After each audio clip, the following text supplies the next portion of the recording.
Ini mungkin juga Ustaz Wawas boleh boleh juga kupas sedikit tentang itu, dan juga bolehlah sambung sebagaimana yang saya sebutkan tadi, bahawa hari ini orang hanya melihat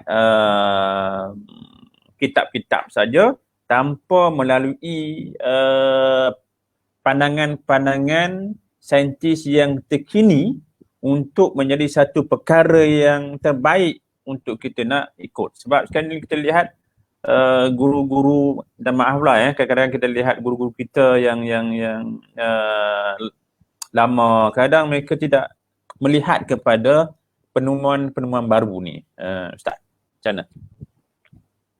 Sesungguhnya yang halal itu jelas dan yang haram itu juga jelas. Bagaimanapun di antara keduanya terdapat perkara yang tidak jelas, yang syubhah, yang mana ramai orang yang tidak mengetahuinya. Buku-buku yang ada, yang lama dulu, ia menggambarkan solusi di zaman dulu. Dia menggambarkan solusi di zaman dulu. Kita tidak boleh bawa solusi di zaman dulu kepada zaman kita. Ada benda yang fundamental kita kekalkan. Fundamental maksud dia hukum merawat adalah benda yang perlu, merawat dengan bahan-bahan yang tidak memudaratkan. Itu konsep.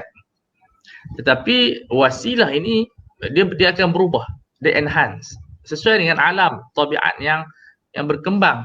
Alam ini ada yang fundamental dan ada yang dia bersifat perubahan. Sebab perubahan ini sesuai dengan zaman, Tapi tabiat tak akan berubah. Tabiat tidak akan berubah. Suka, benci, sakit. Tapi penyakit bertambah. Penyakit ada penambahan, bila penyakit bertambah mesti ubat pun bertambah. Jenayah bertambah, hukuman pun bertambah. Itu konsep. Apabila kita membaca buku tanpa metodologi, tanpa kefahaman satu buku itu yang mungkin ditulis 300 tahun dulu, yang kehidupan mereka ni perlahan, zaman dulu zaman perlahan, naik unta, kuda. Kita sekarang ni begitu pantas naik kapal terbang dalam masa 40 minit. Dahulu orang makan masa 3 hari, kita 40 minit. Orang makan masa 3 bulan, kita 8 jam. Ajaib, Dulu kalau orang pergi Mekah naik kapal laut sebulan setengah baru sampai. Kita 8 jam je. Jadi sudah tentu hukum hakam itu berubah dengan kehidupan yang dipanggil globalisasi. Dunia ni adalah rakan saja, satu kampung je. Tak jauh mana. Sudah tentu kita mempunyai satu falsafah yang baru. Dahulunya kita tak tahu cerita. Kalau kita duduk di Kedah, cerita sebelah Perlis pun kita tak tahu. Tapi sekarang ni hanya dalam masa 1 saat, 2 saat habis. Tak ada benda yang dikatakan sebagai benda yang dia tersembunyi. Allah yakhluqu ma la ta'lamun. Allah sentiasa mencipta benda yang baru. Supaya ada, kalau benda buruk tu baru, benda baik pun mesti baru juga. Kita tidak boleh, manakala benda yang buruk pun baru, penyakit pun baru, kita ambil masih lagi ubat yang lama. Dan kita tidak ada istilah mengekalkan benda yang lama dalam kehidupan dunia. Dr. Wahbah Zuhaili, bila dia membahaskan isu agama dan isu duniawi, sains, apabila sains kita tak perlu rujuk kepada Ibn Sina, tak perlu rujuk kepada Ar-Razi. Nak baca boleh, baca lah. Tapi sains ini merujuk pada eksperimen. Dia sentiasa, kalau lebih, saya bagi contoh saja. Dulu kalau katarak 40 minit, orang bedah satu mata 40 minit. Kalau di Jepun 2 minit je. Kalau kita diberikan dua teknologi ini, nak ambil yang 2 minit kan ambil yang 40 minit. So tentulah kita akan ambil yang 2 minit. Lebih pantas, lebih ringan dan lebih low risk berbanding 40 minit. Ada pembedahan di setengah tempat dianggap major. Kalau pergi negara moden, minor. Itu duniawi. Memang kita tak boleh nak pandang ke belakang. Okey. Sistem. Dulu handphone besar, NEC begitu. Sekarang handphone kecil je. Handphone yang canggih. Tapi mempunyai gig yang sangat besar. Dulu mana ada sistem-sistem. Tapi agama memang kita kena kembali kepada zaman dulu. Agama dia tidak berubah secara dasarnya. So, kita kena pandang. Kehidupan kita ni package. Ada package agama, sistem dia kita kembali kepada Rasulullah. Package dunia tak perlu kita pergi check zaman sahabat buat apa ke, zaman tabi'in buat apa, tak perlu. Sebab dia dunia. Masa sahabat hidup dulu pun sahabat tak pergi check zaman Nabi Isa. Macam mana benda bergantung kepada keperluan ini, kesalah faham ustaz yang berlaku kepada sebahagian guru agama kita. Bila dia menggabungkan analisa ulama dulu terhadap dunia, Dia kata itu ulama kata. Betul, ulama kata berdasarkan mata dia. Kita sekarang ada teleskop, ada macam-macam alat yang ada di hadapan. Jadi ulama dia membahagikan benda dua, satu benda yang tidak berubah, satu benda yang berubah. Saya bagi contoh yang ni agak kelakar. Bukan ulama tu tak kita pembahasan tu kelakar. Bila ulama bahas di manakah darah haid bila orang perempuan tu mengandung. Kalau kita buka kitab-kitab fiqh, sebahagian yang mengkaji secara dipanggil ilustrasi, imagination. Dia imagination, creative imagination. Tapi tidak ada orang kata apa kajian saintifik. Mana ada alat saintifik? Alat saintifik 1785 baru je baru 200 tahun. Depa kata darah tu dimakan oleh janin. Darah haid dimakan oleh budak tu. Nampak tak? Dan benda ni dirakam. Okey. Maklumat tu maklumat ulama kita dan kita hormat. Mana boleh kita tahu ulama? Itu akidah kita, hormat ulama. Tapi kena bezakan ulama dengan maklumat. Ulama ialah peribadi kita. Tapi maklumat yang dia bagi, janin makan darah haid. Jadi ibu mengandung tak ada haid. Bila kita belajar benda tu, budak dia satu pun tahu dah. Janin makan daripada placenta. Darah haid tak berlaku sebab ovum telah disenyawakan. Jadi tak berlakulah rembesan untuk dia keluar darah itu. Okay, sekarang ni kalau kita bawa kitab tu dan kita cerita kat budak-budak dia satu, dia pun perimpalah. Sebab apa yang mereka belajar ni benda yang saintifik maksudnya kajian yang dibuktikan dengan penglihatan dan juga dengan apa dia pemerhatian. Itu sains, maksudnya kita ada analisa, pemerhatian dan natijah. Bukan sains itu hanya melibatkan kita kata apa ada ilmu sains, apa medik sebagainya. Melibatkan semua, sains sosial, sains ekonomi, mana benda yang research itu masuk sains. Jadi apa nama dia, takkan kita masih bawa kita tak betul. Anak-anak ulama kata darah haid janin makan. Kita tak boleh ambil maklumat sains. Sebab manusia ni kafir. Mana orang akan gelak, satu dunia akan ketawa kita. Sekarang ni kita duk cakap macam tu Ustaz, satu dunia duk ketawa. Sebab kita kena tahu setiap maklumat ijtihad yang bercanggah dengan kajian yang tepat, dia ditolak. Ini kaedah usul fiqh. Maknanya dia, kita ada maklumat ijtihadi dulu, kita lama, kemudian bertentangan dengan hissi, dia panggil hissi. Saya bagi contoh yang paling mudah sebelum saya tutup ni. Okey, ada budak tu, dia dakwa ada seorang baby yang umur muda 10 tahun daripada dia, anak dia. Dia buat main saksi, dia buat main surat beranak. Sedangkan saya menyatakan testis berfungsi umur 12 tahun. Sebelum 12 tahun dia tidak akan menghasilkan sperma. Kata ulama kalau macam tu pun dia punya dakwaan dia ditolak walaupun dia buat main 1000 saksi. Kerana bercanggah dengan maklumat sains yang 100% tepat.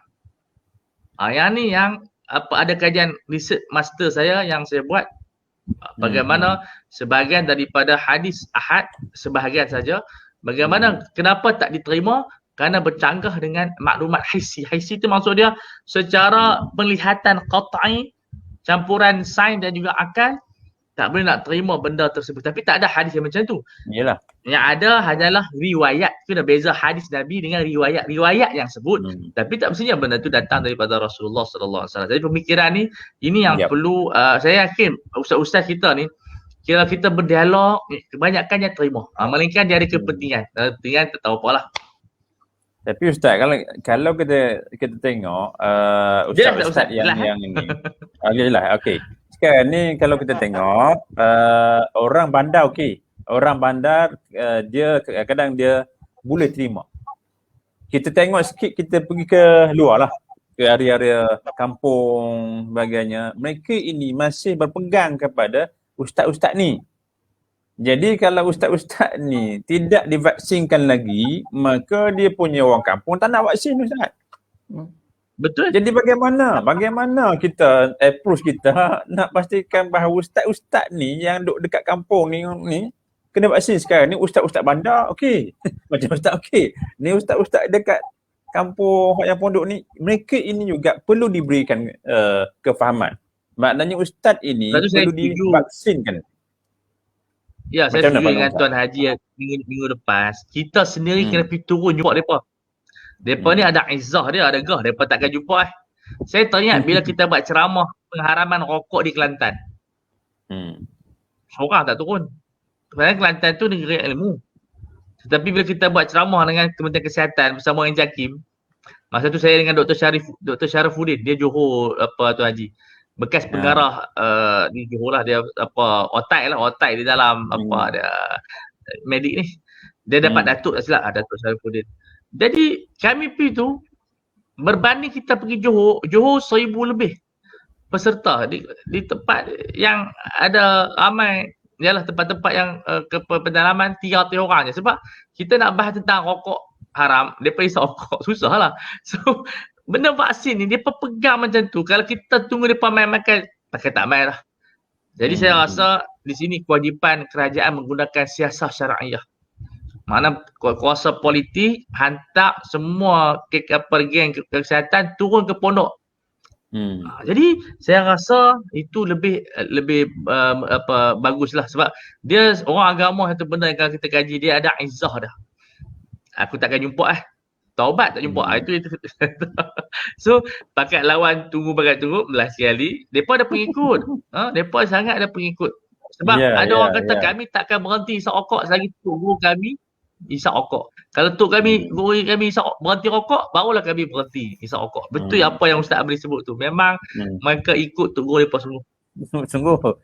Okey, kita lihat itu adalah pentingnya kepada satu hal tuk guru tu, satu halnya kita yang pengikut pun. Ustaz, mungkin saya tambah sikit. Saya ada dulu ni kira mentor saya lah. Dan semua itu banyak orang share grup, iaitu penarikan balik Syekh Zainal Asri. Ya.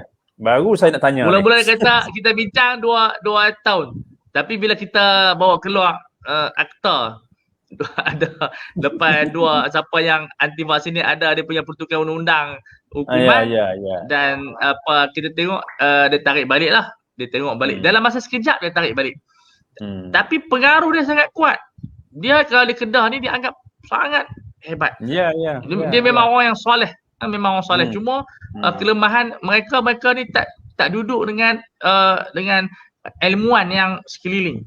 Maksud saya kelemahan golongan seperti begini, mereka hidup bersama anak murid.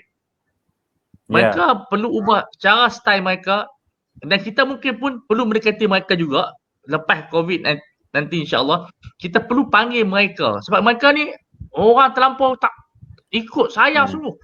Jadi kalau kita misalnya sebulan sekali panggil mesyuarat, terang kepada mereka, ada perbincangan, kita kena ingat sealim mana pun kalau kita tak duduk bersama-sama dengan ilmuwan, kita akan ada kelemahan di sana. Dia perlu ada yang dipanggil continuous education. Sebab tu dalam profesional, pilot, accounting, doktor, engineer, mereka ada konsep profesional. So dalam ulama kita tak ada konsep profesional ni. Kurang sikit. Kalau ada pun di perbankan. Perbankan yang ada profesional. Kemudian halal. Tapi perbankan ni memang kuat profesional dia. Memang kita sangat diwajibkan kursus, kemudian dia ada lesen, kemudian dia ada pemantauan. Tapi sektor lain, macam pendakwa-pendakwa, yang tu siapa nak cakap lah. Dia nak maki orang ke apa semua, tidak ada pantauan. Sebab tu bagi saya, bila seminggu ditarik balik, kesan dia, anak murid pun, tuk guru aku pun ni, dia pun rasa kesian pada orang, orang boleh terima balik. Jadi saya tengok orang macam ni ramai ada pengaruh. Sangat kuat. Tapi kerajaan ni macam bapak lah. Dia kena turun. Dia tahu orang ni ada pengaruh. Dia kena pergi jumpa, pujuk mereka. Sebab itu, Sayyidina Ali hantar Ibnu Abbas pergi bincang dengan Khawarij. Nak tunggu Khawarij main tak main dah. So ini dia ada pendekatan yang saya rasa perlu, sebab kita sekarang ni jangan kalau orang kata malas lah jumpa depa, tak boleh sebab depa ni pengikut sangat ramai. Di Kuala Lumpur ni kalau dia main turun habis anak murid dia ni. Tapi sebab dia orang soleh, kena beza di antara orang soleh dengan dia ilmuwan. Sebab tu ilmuwan satu perkara yang lain. Sebab tu kita hormat dia, tetapi bila dia sebut 2 tahun lagi nak mati, saya Ustaz Amri Tuan Haji tak lama lah kita kena buat hari-hari ceramah sebab kita tahu dah 2 tahun nak mati. Saya memang sangat setujulah apa yang disebutkan dan juga pandangan tu. Sebab tu saya upkan dalam saya punya FB, saya kata ustaz-ustaz ni kena diaulakan lah, kena dicucuk dulu supaya memberikan pengaruh kepada orang lain, dan juga hasil itu juga saya telah sampaikan kepada bahagian kawalan penyakit juga. Maknanya saya kata cuba lihat approach itu kena tukar supaya matlamat nak